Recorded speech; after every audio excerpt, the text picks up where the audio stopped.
Hi guys, and welcome back to my game room. This is just a quick mini-series that I'm doing with a good friend of mine who goes by the name of Mike. Hello. We're playing Trine 2 today, Mike. So, tell me about Trine 2.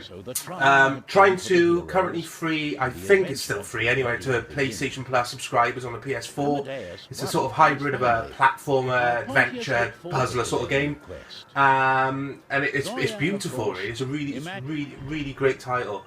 Also available on the Wii U as well. So if you've got the access to the Wii U and the Wii U store, you can get it on there as well. Yeah, it is on the Wii U. It doesn't look half as pretty as it does on the PS4, but yeah, it's on the Wii U. It plays exactly the same. So this is we've done the tutorial. This is the beginning of the game. Toggle between the characters, as you can see. It's 3 different characters: the knights, some chick woman, can't remember her name, and a wizard. The chick woman looks a bit like Xena Warrior Princess. She does. We'll call her Xena. It'll be easier. She's going to be Xena. And I apologise in advance if we're butchering this, and if any of you guys are Trine fans. And if there are other Trine games in the series, let us know, and let us know what platforms in the comments below.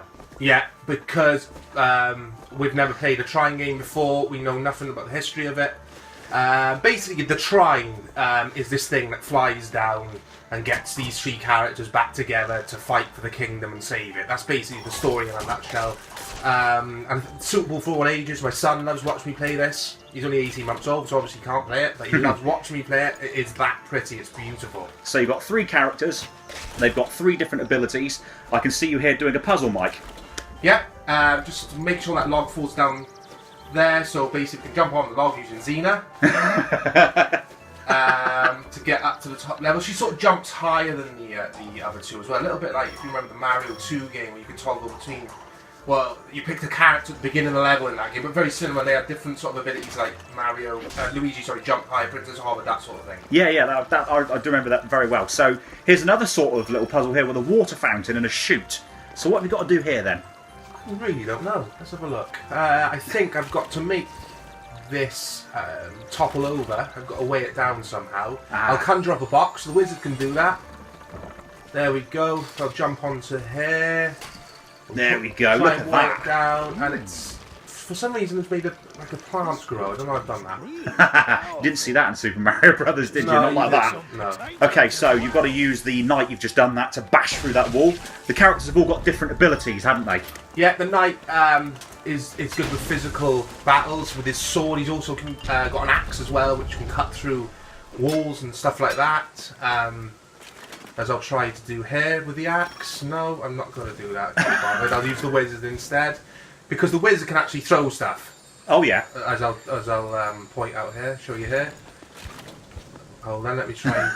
I'm still not used to the controls on it. The controls are a little bit fiddly to begin with, to be honest. As you can see, that cursor on the right-hand side flies about a little bit. Okay, so you've got a bit of combat going on here, so you need your knight for this one to beat these guys up. Yeah, I mean, it's really straightforward using a knight. It is literally just slash away at the square button with your sword or the axe, whichever you prefer. And but you have to really use this guy when it comes to battles like this until later in game. I won't spoil that for anyone watching, but you can use the other characters for battling as well. Yeah, I tried to use the wizard though and got my ass kicked. He's a bit weak. Do at the beginning. He's a little bit rubbish, the wizard, until later on when you can level him up, make his spells more powerful, that sort of thing. Okay, yeah, I think you mentioned to me about buying like abilities, using ability points to give them additional things they can do. Yeah, you can basically add new spells for him. So there's a spell where I can sort of throw the enemies and that sort of thing using him. I see what you mean about the controls. You fired a couple of arrows at that. I did, yeah. I'm trying to get my grapple hook up. I keep pressing the right stick, which fires arrows. Use my shield here. Use the right stick for the shield if anything's firing at you. Okay, so we've got a nice ball on a swing here, and another kind of balancing platform.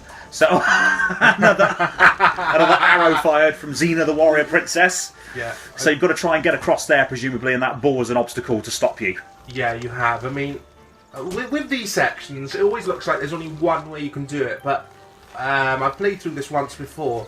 You don't have to use the same character to complete the same sections. There's always 1, 2, sometimes 3 different ways to do it. He's just gone for a Burton look down a hole. Yeah, he's gone. Yeah, he's gone. He's out of there. Yeah. So here we go, Xena. Here comes the Warrior Princess again, showing us what she can do with the arrow. And the arrow. There's the arrow again. So here we go. Oh, here's another battle. So he's using Xena at the moment. Oh, she's getting a bit of a pounding. Yeah, it's always good to change back to. We're going to call him Eric, this guy. I can't remember his name, but we'll call him Eric. Got a better idea. Let's call him Eric Steele because of what he's made of. Like it. Doesn't he sound like a Man United goalkeeping coach? He does. Yeah, he does. An ex-Man United goalkeeping coach. Yeah, good point. Well reminded. So here we go. You're hacking and slashing your way through these guys here. Yeah. If you see bad guys, toggle to Eric. Oh, Eric's just gone for a Burton. Right, okay. Wizard, I'm going to get my arse handed to me. Change to Xena. Have this. Oh, yeah. Have this. Yeah, here we go. Xena on the case. She's getting fired at, but she's using the bow and arrow to good effect here. Yeah, she's pretty cool. She's probably my favourite of the three to use, actually. Look at that. Great shot. Falls down there into the pit of spikes. This is going to be tricky. Spikes. You usually here, you jump over the spikes, you try to use the Eric with his shield. But Eric's Steele is no longer with us. So. Eric Steele. Oh, he's come back. He's back. Can you see the icon's gone active again? Yeah, he's regenerating, so we can select him again. And bash that wall down with his hammer or his axe, whatever it is he's got as a secondary weapon. Yeah, we have to use the axe to bash things down, actually, I presume. I don't think the sword always works. No, I don't think it does. And there you go. You're now going into a section. The floors are breaking from underneath him. Shield time. Shield time indeed. Here right. We go. I think you're going to have to take a hit here because you're being fired at from two directions, and indeed you do. Yeah, and this is level up screen, so I'm going to level up, I think, the wizard. Monster levitation costs 1 point. Does that mean you can throw the enemies around the screen? Sure does. Fantastic. I'm going to like the look of this. So what are you going to do here? Right, I think we've got to pull a lever of some kind. It's in the background. This is what annoys me with this game. One of my gripes. Tells you to pull levers and do this and that, and usually it's not obvious. It looks just like it's painted in the background, but it's actually something you can touch in the game. Interact with. Yeah, here we go. So now you've presumably got to make your way back to that platform that's lowered down. Well played, by the way. You didn't get hit. Yeah, good old Eric. Eric Steele. Here we go. And now you've changed to the Warrior Princess. Are you going to use the grappling hook? I take it. I'm going to try to. I'll probably fire an arrow though, knowing me. Here we go. So he's on his grappling, or she is on her grappling hook. Come on, Xena, get your ass up there. There you go. Push the box. There we go. Underneath it, and then you can get up here. But it's just nice, simple platforming. A lot of it is, but it's so beautiful. We haven't got the sound on here in game because obviously you guys would rather listen to our voices because we're just so interesting. But Xena. But the actual sound effects and the music in the game is beautiful, and the whole thing's narrated like a story, like a children's storybook, which is a really nice touch. Also, something I'll mention as well, if you wait a few minutes, if you're struggling with a puzzle, for example, and you can't complete, if you wait for a few minutes, the narrator will actually give you a hint. That's really nice. That's really nice. It's a nice touch, yeah. Yeah, so we've, as Mike said about the audio from the game, we've actually got it playing quite low, because obviously if it was high, it would be overtaking us. Yeah. We wouldn't be able to speak. And they all love listening to my Swansea accent. My chavvy accent, my dodgy one. Here we go then. So, you used an air bubble. That reminds me of Sonic the Hedgehog. Yeah, it's probably a blatant rip-off actually, but it's a collectible poem. This poem doesn't look so clever, does it? I mean, it's pointless, really. Okay, this is a puzzle, snail in front of the cave. We've got to get into the cave. Yeah. How are we going to make the snail move? Well, the chute is facing the wrong way. Yeah. Always look for the sparkly things, because that's a huge, huge clue usually.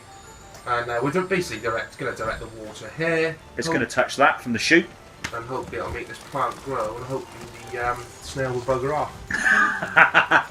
And there we go. There's the aforementioned plant, which looks like a great big piece of cabbage. There he goes. And off goes the snail. So now you can jump into that opening behind there. We're away. We're gone. We're out of here. Look at that. I love that though. The puzzles element of the game's really good. Yeah. Oh, that looked like a snake. Nasty. And he's crushed. He's down. He's down. I think we're going to toggle to the wizard here. I think I'll show you that levitation spell that I Look at that. So you can do this. You can literally do this with anything you see, more or less, and throw them around. It's pretty cool. There you go. That's awesome. That is. You throw him behind there. He can't attack you, but he's glitched. He's stuck. He has glitched, and that's actually brings me to a point. There's a lot of glitches in this game. Another downside of the game.